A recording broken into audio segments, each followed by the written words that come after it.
aplauso. Alabe al Señor. Sí, junto con aplaudir, diga gloria al Señor, gloria al Señor, gloria al Señor. Aleluya. Yo voy a hablar en esta mañana basándome en esta pregunta acerca de por qué no experimentamos en este tiempo un verdadero avivamiento espiritual. ¿Por qué no experimentamos un avivamiento espiritual? Yo creo que el anhelo de todos nosotros, el anhelo de la iglesia, debería ser que Dios pueda abrir el cielo y derramar sobre nosotros un poderoso avivamiento espiritual. ¿Lo anhelamos? Por lo menos yo sí, lo anhelo. Anhelo ver la mano de Dios obrando de una manera poderosa en nuestro medio. Pero la pregunta es ¿por qué no disfrutamos de un avivamiento? ¿Por qué no hay avivamiento? Y quiero, antes de responder a esta pregunta, dar respuesta a otra que seguramente más de alguno de ustedes está haciendo ya. Y me está preguntando, pastor, ¿pero qué es en sí un avivamiento? Yo quiero solamente de una manera muy somera responder a la pregunta para luego entrar al tema que nos compete. ¿Qué es un avivamiento? Podemos definirlo como un periodo de tiempo en el que Dios visita a su pueblo y por medio del Espíritu Santo imparte nueva vida. Yo voy a repetir la respuesta a la pregunta que es un avivamiento, para que lo tenga claro en su mente, en su corazón. Es un periodo de tiempo en el que Dios, a través de su Espíritu Santo, trae nueva vida a la iglesia. En los avivamientos que se registran en la historia de la iglesia podemos descubrir eso, que era un tiempo en el que el Señor traía nueva vida a su pueblo, un despertar espiritual, una restauración de lo que se había perdido, tiempos de restauración de Dios en su pueblo. Y como, queridos, no vamos a desear que Dios vuelva una vez más a encender el fuego, la pasión en la iglesia hoy. Yo por lo menos lo deseo. Y es eso lo que significa avivamiento. Que Dios vuelva a encender en nosotros esa pasión que debe tener la iglesia, que produce el Espíritu Santo. Un tiempo en el que el Espíritu Santo está dando nueva vida a su pueblo. Y aquí nos encontramos con esta pregunta que el salmista se hace. En un tiempo en el que, al parecer, el pueblo de Dios estaba pasando por un periodo de apatía espiritual, de indiferencia espiritual. Pareciera ser que los ciclos se repiten. Y aparece este hombre, este salmista, haciendo esta pregunta a Dios: Señor, ¿no volverás a darnos vida para que tu pueblo se goce en ti? Para que tu pueblo se regocije en ti. Porque cuando Dios trae ese tiempo de despertamiento espiritual, de restauración de lo que se había perdido, hay algo que el Señor restaura en su pueblo, y es el gozo del Señor. Muchas veces nosotros tenemos un cristianismo tan apático, tan indiferente. Llegamos a comunidades o a congregaciones, participar de convocatorias como esta, donde no hay ningún signo de vida espiritual, donde pareciera que todo es una rutina. Pero al tiempo en que Dios comienza a despertar a su pueblo, traer una restauración, un avivamiento, entonces volvemos a experimentar el gozo de la presencia del Señor. Aleluya. Amén. ¿Cuánto no desearían esto de quienes están aquí en esta mañana? Pero la pregunta con la que yo quiero confrontarles en esta mañana es: ¿pero por qué no hay avivamiento? Yo rápidamente voy a responder a la pregunta, señalando que primeramente no hay avivamiento en la iglesia, hermano, porque no se le da al Espíritu Santo el lugar de preeminencia que debiera tener en nuestro medio. Si nosotros no le damos al Santo Espíritu el lugar que merece recibir en la iglesia, entonces podemos pasar toda nuestra vida pidiendo un avivamiento y no lo vamos a recibir. Porque el avivamiento es un periodo de tiempo en el cual el Señor nuestro Dios, a través de su Espíritu Santo, trae nueva vida a su pueblo. Por eso que es bueno aprender a enseñar acerca del Espíritu Santo. Porque hay ocasiones cuando pasan años y nunca se habla acerca del Santo Espíritu. Se tiene rezagado ahí, relegado a una enseñanza que no es tan prioritaria para la iglesia. Y entonces pasan tiempos y no se predica acerca de esto. Pero una congregación, una iglesia que anhela un despertar espiritual, que desea tener nueva vida de Dios, entonces tenemos que volver a hablar y enseñar acerca del Espíritu Santo y todo lo que eso significa para nosotros. Hemos dicho durante estos días, y lo reitero esta mañana, que el Espíritu Santo es una persona divina. Una persona que tiene las características, las cualidades de una personalidad. Tiene voluntad, tiene emociones, tiene las características de una persona. Y el Señor Jesús, antes de irse de este mundo, le dice a sus discípulos: os conviene que yo me vaya, porque si yo no me fuere, el Espíritu Santo no vendría. Y cuando el Espíritu Santo venga, Él entonces, y describe la obra del Espíritu en nuestro medio, el Paracleto. Era necesario que el Señor se fuera para que el Paracleto viniera a la iglesia.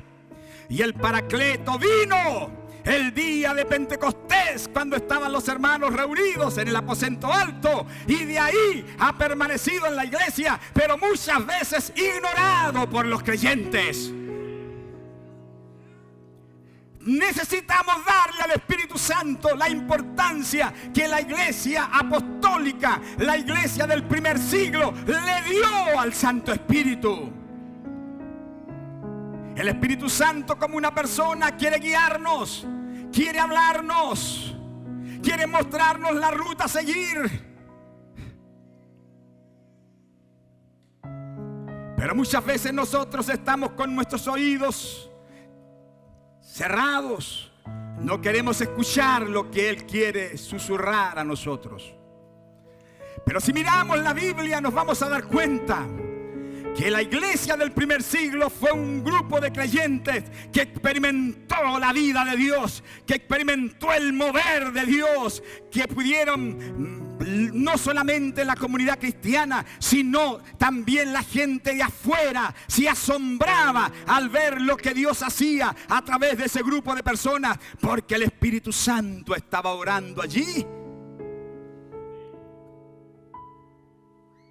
como nunca debiera haber dejado de obrar en nuestro medio. Pero ¿cuál o quiénes fueron los culpables? La misma iglesia. Fíjese, hermano, yo voy a repasar rápidamente. Cuando los primeros misioneros fueron enviados al mundo, ahí estaba Pablo y Bernabé. La Biblia dice en Hechos 13 que estaba la iglesia orando, adorando, alabando al Señor.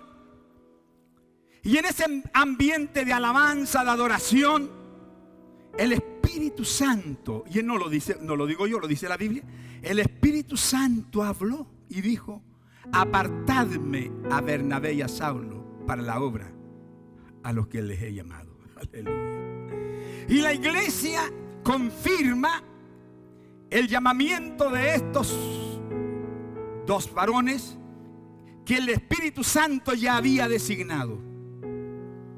Es decir, que el Espíritu Santo comenzó a guiar a la iglesia en el campo misionero.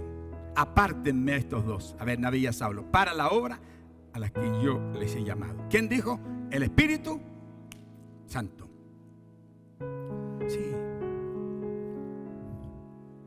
Fíjese que cuando los hermanos en Jerusalén se reúnen para poder tener la primera conferencia, vamos a usar así, la primera conferencia de pastores, el primer concilio, podríamos decir también,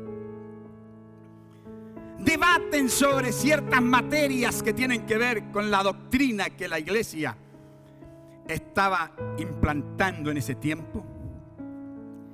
Y la resolución final es esta: después de leer, de estudiar, de dialogar, discutir, dicen esto: nos ha parecido bien al Espíritu Santo y a nosotros, y hacen la declaración. ¿Era importante el Espíritu Santo en ese tiempo? ¿Tenía para los apóstoles un valor? ¿Obraba el Espíritu Santo en medio de ellos? ¿Hablaba el Espíritu Santo? ¿Guiaba el Espíritu Santo? Claro que sí. Nos ha parecido bien al Espíritu Santo primero, después a nosotros determinar esto. Y mi pregunta hoy día es esta: ¿qué ocurriría si en una conferencia de pastores o una conferencia misionera, en alguna convocatoria nuestra, cuando nos reunimos como congregación, se parara alguien y dijera: el Espíritu Santo ha dicho esto? Puede que a lo mejor lo tilden quizás como. Pero en el tiempo apostólico era el Espíritu Santo el que tenía las riendas de la iglesia. Era el Espíritu Santo el que tenía el control de la congregación, de la vida de los discípulos. Al grado, hermanos, que cuando Pablo y su equipo misionero van dirigiendo sus pasos para ir a predicar a Asia, la Biblia dice en Hechos el capítulo 16 que el Espíritu Santo se los impidió. El Espíritu Santo le impidió a Pablo y a su equipo que se dirigieran para donde ellos tenían la agenda preparada. Es decir, el Espíritu Santo les cambió la agenda al equipo apostólico de ese tiempo. ¿Cómo sonaría eso hoy día? Como descabellado, como poco racional. Somos nosotros los que tenemos que llevar la agenda. Como el caso que les mencioné recién. ¿Se imaginan ustedes que después de una conferencia de pastores se parara uno de los que está presidiendo ahí y dijera: hermanos, la resolución a la que llegamos es esta, pero le ha parecido bien al Espíritu Santo decirnos esto. Este es anticuado, este afuera de onda, descontextualizado. Y mucho más si decimos, saben ustedes que yo tenía esta agenda. Yo pretendía quedarme aquí para predicar tanto tiempo o ir allá para hacer tal cosa, pero saben, hermanos, que el Espíritu Santo habló a mi corazón y me cambió la agenda. No está bien. ¿Por qué razón? Porque nosotros hemos sacado el Espíritu Santo del nivel que debiera tener en la iglesia, en nosotros. Él les guiará a toda justicia y verdad, dijo Jesús. Él guiará, Él estará con ustedes, Él les hablará. Por eso que en el libro del Apocalipsis, cuando Juan recibe la revelación, él comienza diciendo: al que tiene oído para oír, que oiga lo que el Espíritu dice a la iglesia. Y yo pregunto en esta mañana, ¿acaso el Espíritu Santo habrá cambiado y ya Él no quiere hablarnos? ¿O está mudo? ¿O es que nosotros, a través de nuestras acciones, nuestra forma de ser, hemos impedido que el Espíritu Santo tome el lugar y las riendas de la iglesia? Yo creo que si es que queremos tener vida, como decía el salmista, no volverás a darnos vida para que nos gocemos, nos regocijemos en ti. Oh, hermanos, si quisiéramos tener un tiempo de visitación de Dios en la iglesia, es necesario que nosotros los pastores y que todos los que estamos aquí le entreguemos las riendas de la iglesia al Espíritu Santo. Al Espíritu Santo. Pero lo que pasa hoy día es que el humanismo se metió en la iglesia. Y entonces somos nosotros los que mandamos. Yo hago mi voluntad. Yo dirijo a la iglesia de acuerdo a mis conceptos religiosos, o lo que dice mi denominación, o cualquier otra cosa, lo que dice el libro de teología de fulano, de sotano. Hermano querido, tenemos que volver al fundamento, arrodillarnos, pedirle perdón a Dios y decirle: háblanos, Señor, a través de tu Espíritu Santo.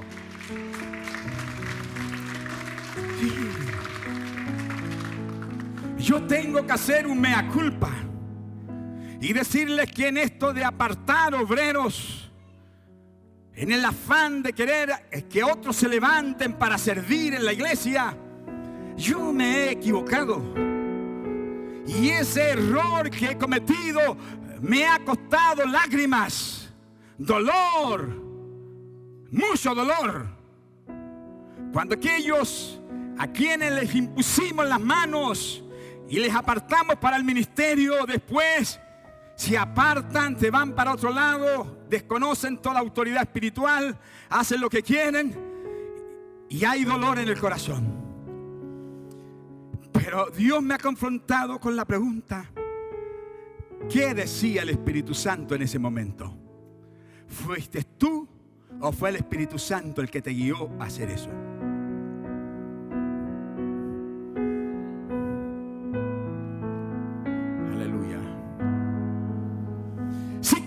Tener vida, como el salmista decía, no volverás a darnos vida para que nos regocijemos en ti. Es necesario, mis hermanos, que volvamos a darle al Espíritu Santo el lugar que siempre debiera haber tenido, la preeminencia en la iglesia, el control de la iglesia. Y nosotros no somos nada más que siervos sujetos a la dirección del Espíritu. Pero hoy el hombre manosea a la iglesia. El hombre dirige a la iglesia de acuerdo a su propio parecer. Y por eso contristamos al Espíritu Santo de Dios. Pero como les dije que iba a responder en 3 direcciones esta pregunta, voy a dar el paso siguiente. ¿Saben por qué no hay avivamiento en la iglesia? Por falta de santidad en el pueblo de Dios. Por falta de santidad en el pueblo de Dios. La Biblia dice que sin santidad nadie verá al Señor. Nadie verá.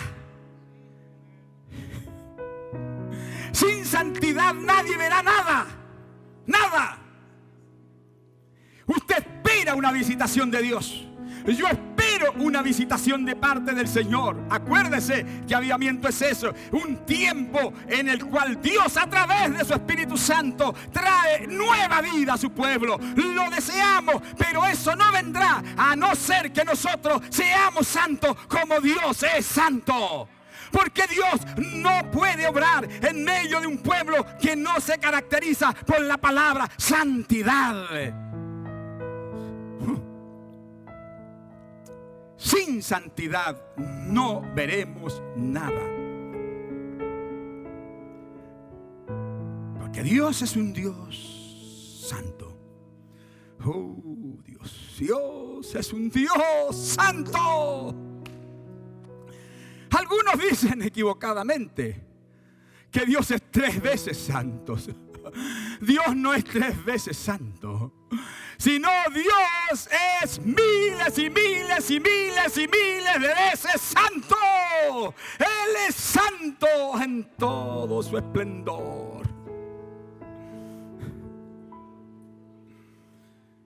Y Él quiere morar en medio de un pueblo que tenga su misma naturaleza.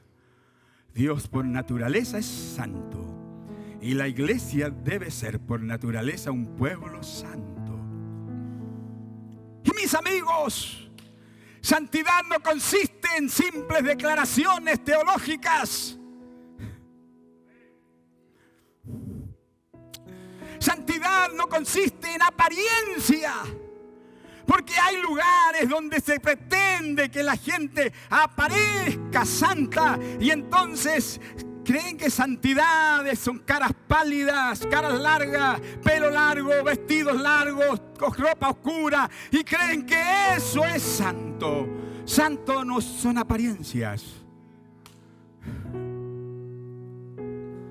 Santidad, queridos, es nada más que estar separados para el uso exclusivo de Dios.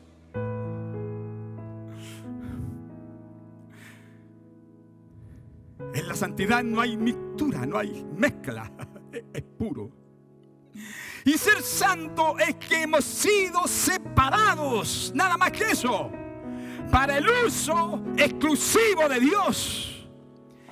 El pueblo de Israel era una nación santa porque de en medio de todos los pueblos de la tierra Dios lo había escogido para ser un pueblo especial para Él, para su uso exclusivo.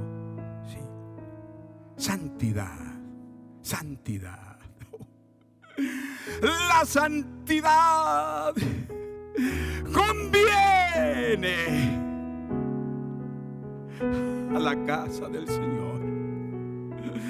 Es necesario que volvamos en arrepentimiento al Señor, hermanos, pidiendo que Él nos perdone por haber dejado la puerta abierta y dejar que el humanismo y diversas ideologías humanas penetren al pueblo del Señor. Y hoy día nos encontramos viviendo en una situación en la que la mayoría de las iglesias la gente dice: yo tengo un cristianismo a mi manera, yo lo hago a mi forma, yo no me sujeto a nadie, no tengo que ver con esto, porque yo tengo un cristianismo a mi manera. Hermano querido, no es a la pinta de nosotros, es a la pinta de Dios. Amén.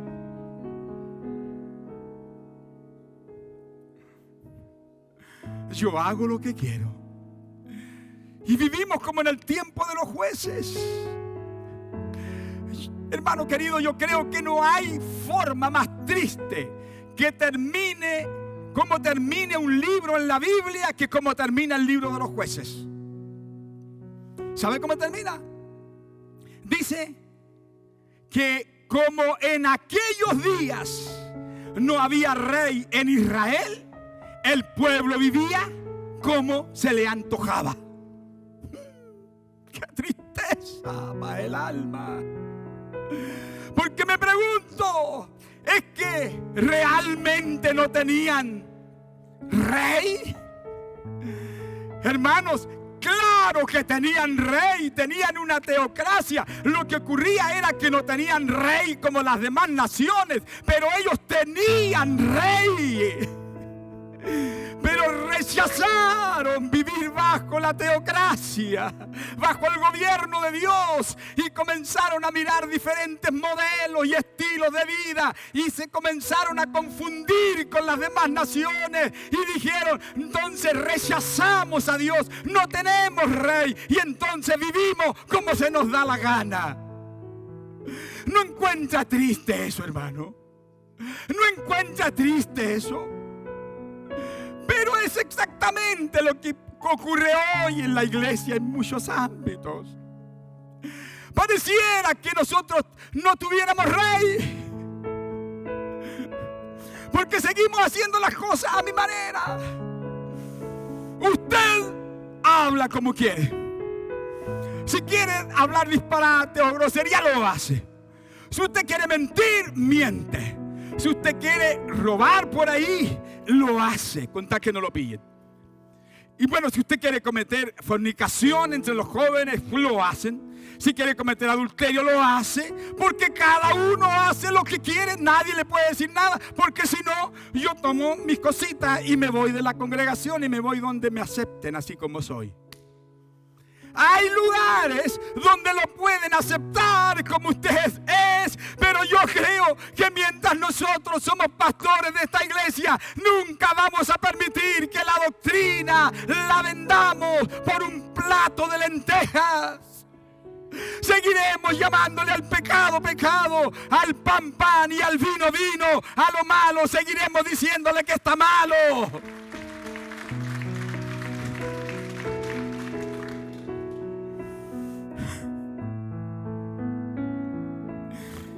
Tenemos que ser santos.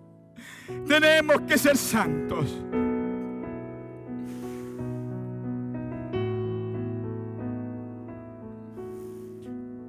Porque servimos a un Dios santo. Amén. ¿Y sabe por qué necesitamos ser santos, hermano? En toda, como dice Pablo, sed santos en toda vuestra manera de vivir. Santos en toda vuestra manera de vivir. Cuando usted lo ven, los hermanos, y cuando los hermanos no le ven. Aleluya, porque hay alguien que te ve. Tenemos que ser santos, hermano, en toda nuestra manera de vivir, porque pertenecemos a una nación santa, pueblo adquirido por Dios, nación santa. Aleluya. Entonces no nos queda alternativa. Tenemos que ser santos porque pertenecemos a la familia de Dios, al pueblo de Dios. Amén. Amén, dígame amén, por favor. Y aunque usted no me diga amén, yo seguiré predicando lo mismo hasta que deje de predicar, hasta que muera. Es necesario que seamos santos, porque el Dios a quien servimos es santo. Déjelo claro, ¿ya? Es necesario que seamos santos para disfrutar de la comunión con Dios. Esta mañana pensaba en ese pasaje de Éxodo capítulo 19, cuando Dios tiene una cita con el pueblo en el monte Sinaí. Y Dios le dice a Moisés: dile al pueblo que se santifique. Porque yo me voy a manifestar, me voy a revelar mi gloria, hermano. Y ese día usted sabe que Dios manifestó su gloria en el monte Sinaí. El monte temblaba, la gloria de Dios descendió. Aleluya. Allí estaba el fuego de la Shekinah de Dios, la presencia de Dios en medio de ese monte. Y Dios le había dicho a Moisés: dile al pueblo que se santifique, porque yo hoy día voy a tener un encuentro con ustedes. Y Dios le entregó los mandamientos, los estatutos a Israel, por los cuales ese pueblo tenía que regirse. Si nosotros queremos tener un encuentro con Dios, si queremos disfrutar de la presencia de Dios, si queremos que Dios se haga real en nuestro medio, que manifieste su Shekinah en nuestro medio, es necesario, hermanos queridos, que seamos santos. Es necesario que seamos santos. Así es, se necesita la santidad para poder experimentar lo que estamos hablando aquí. Avivamiento. Es tiempo especial de Dios en la que el Señor, a través de su Espíritu Santo, manifiesta su poder de una forma extraordinaria en la iglesia, en su pueblo. Trae nueva vida. ¿Se recuerdan lo que les dije? Si queremos, hermano, vivir un tiempo en el que Dios muestre su poder, muestre su gloria en nuestro medio, entonces se requiere vivir en santidad. Tenemos que volver a la sencillez del Evangelio. Tenemos que volver al ABC del cristianismo, hermanos, y confesar que nos hemos alejado.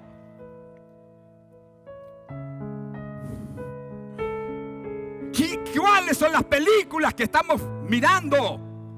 ¿Qué es lo que le permitimos a nuestros hijos que vean en internet? ¿Cuál es la lectura con la que nos alimentamos? ¿Cómo está nuestra relación matrimonial? ¿Cómo está la relación con nuestros hijos?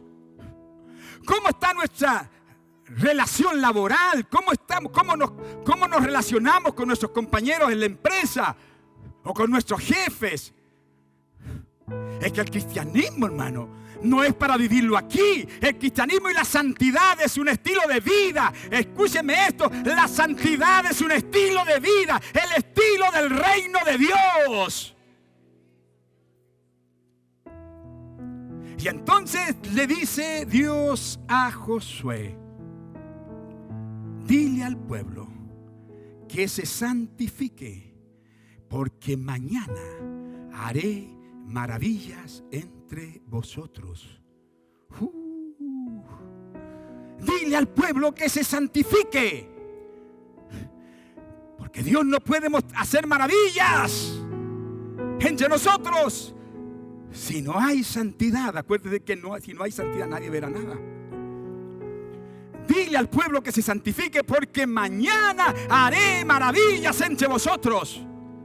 Y Josué le dice al pueblo y se santificaron, y Dios comenzó a manifestar su gloria, a hacer maravillas y señales portentosas.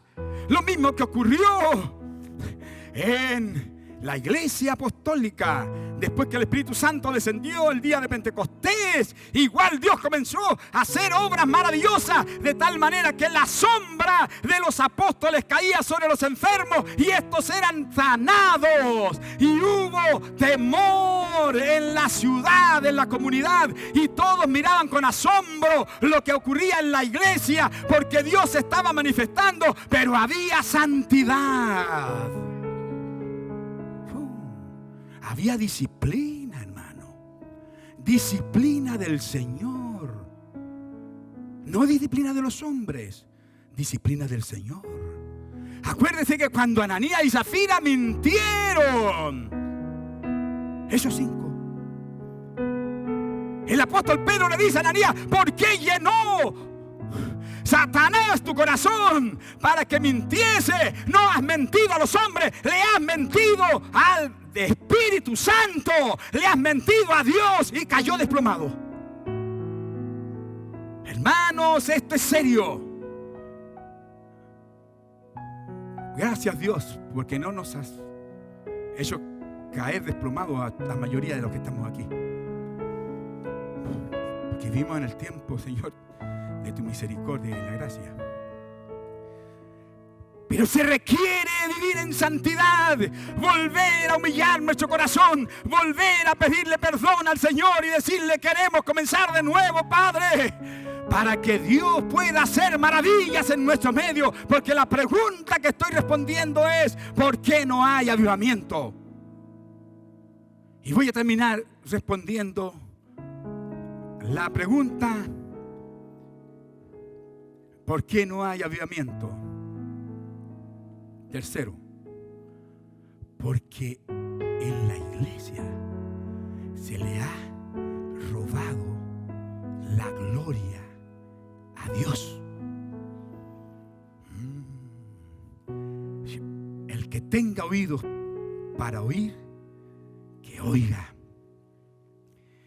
Porque a Dios en la iglesia se le ha robado la gloria. Y el Señor en su palabra dice: mía es la gloria. Mía es la gloria. Mía es la gloria. Si hay algo que Dios no comparte con nadie, hermanos, es su gloria. Dios ha compartido con nosotros mucho. Dios ha compartido con nosotros su creación. Dios ha compartido con nosotros su palabra. Dios ha compartido con nosotros lo más grande que Él tenía, a su Hijo unigénito. Dios ha compartido con nosotros su Espíritu. Y Dios algún día compartirá con nosotros su reino.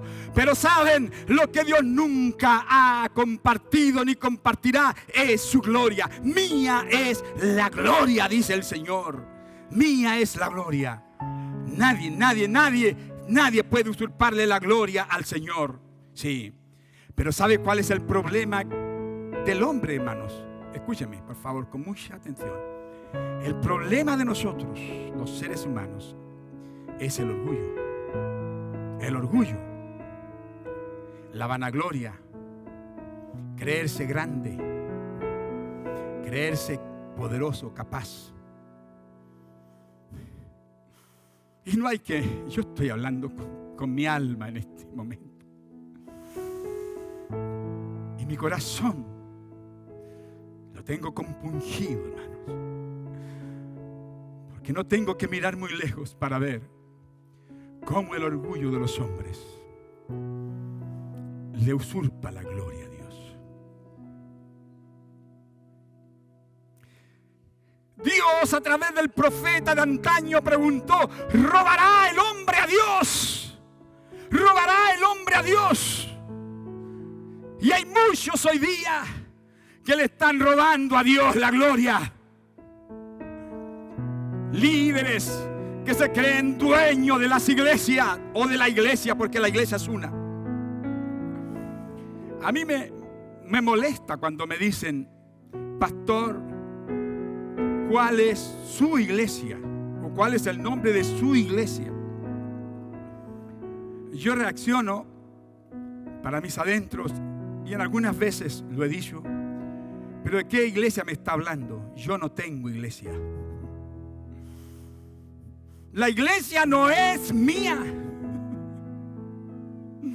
Dios me libre si algún día yo me atreviera a usurparle el derecho de propiedad de la iglesia al Señor. Fue el Señor, no yo, el que dijo: edificaré mi iglesia y las puertas del infierno prevalecerán contra ella.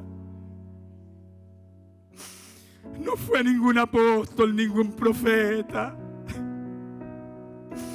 el que pagó el precio de la iglesia. Pablo dijo: la iglesia del Señor, la cual Él ganó con su sangre. La iglesia costó un precio muy grande. La sangre de Jesús derramada en el Gólgota. De manera que pobre de mí, pobre de cualquier hombre que quiera decir que la iglesia le pertenece.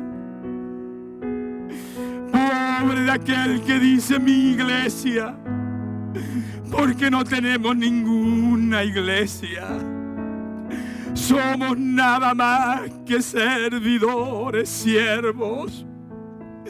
y nuestro tiempo está contado por el Señor. Y cuando nosotros dejemos ya de ministrar, la iglesia del Señor continuará.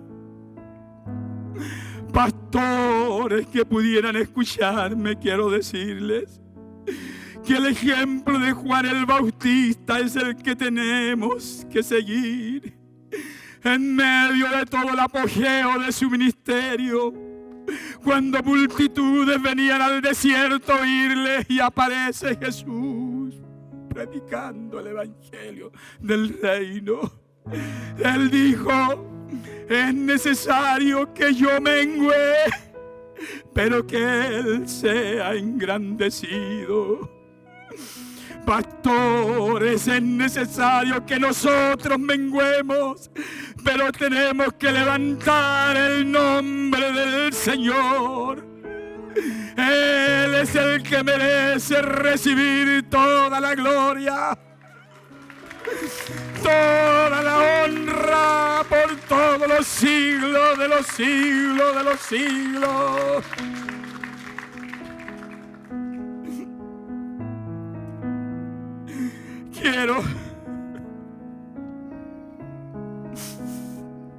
Quisiera leer para mis amados pastores que están aquí en esta mañana y quienes pudieran escucharme a través de estas redes sociales, leerles lo que dice el apóstol Pablo.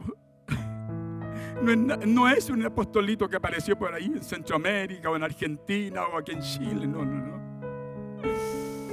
Es el apóstol Pablo. Estos apostolitos que andan por ahí sacan un pecho como de un pavo real. Yo soy pastor. Yo soy el que mando aquí en la iglesia. No mandamos nada, aunque inflemos el pecho. Nosotros solamente guiamos por misericordia al pueblo. Pablo dijo: no que seamos competentes por nosotros mismos. No somos competentes para pensar algo como de nosotros mismos. Imagínense, Pablo, no es que seamos competentes por nosotros mismos para pensar algo como de nosotros mismos, sino que nuestra competencia proviene de Dios. Él en su misericordia nos llamó, en su misericordia nos sostiene, en su misericordia ha permitido que prediquemos, pero no tenemos ninguna competencia, porque si el Señor nos dejara un minuto, no somos nada. Y eso es lo que ha pasado con muchos de estos grandes que se creen dueños de la iglesia. El Señor los ha soltado y han caído y no son nada. Y traen descrédito al pueblo de Dios. No somos nada por nosotros mismos. Todo lo que somos es solo por misericordia. Solo por misericordia. Iglesia querida, ¿por qué no hay avivamiento? Porque le hemos quitado al Espíritu Santo el lugar que Él debiera tener en la iglesia. ¿Por qué no hay avivamiento? Porque no hemos vivido en el estándar de vida que el Señor demanda para su pueblo, santidad. ¿Por qué no hay avivamiento? Porque al tiempo de que Dios comienza a hacer algo en nosotros, los que crecemos somos nosotros los hombres y le robamos a Dios la gloria.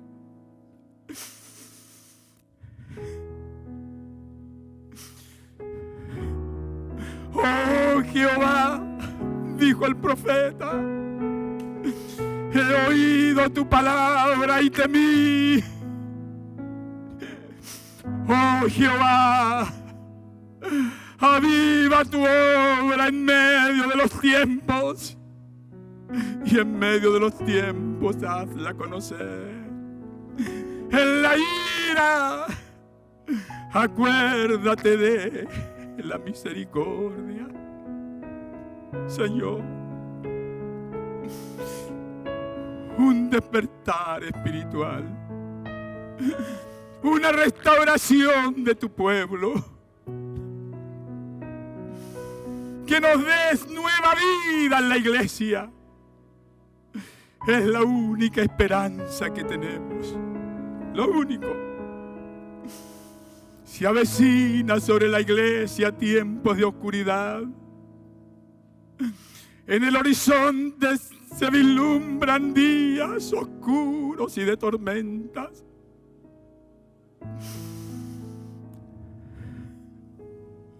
Lo único que nos va a sostener en pie, queridos,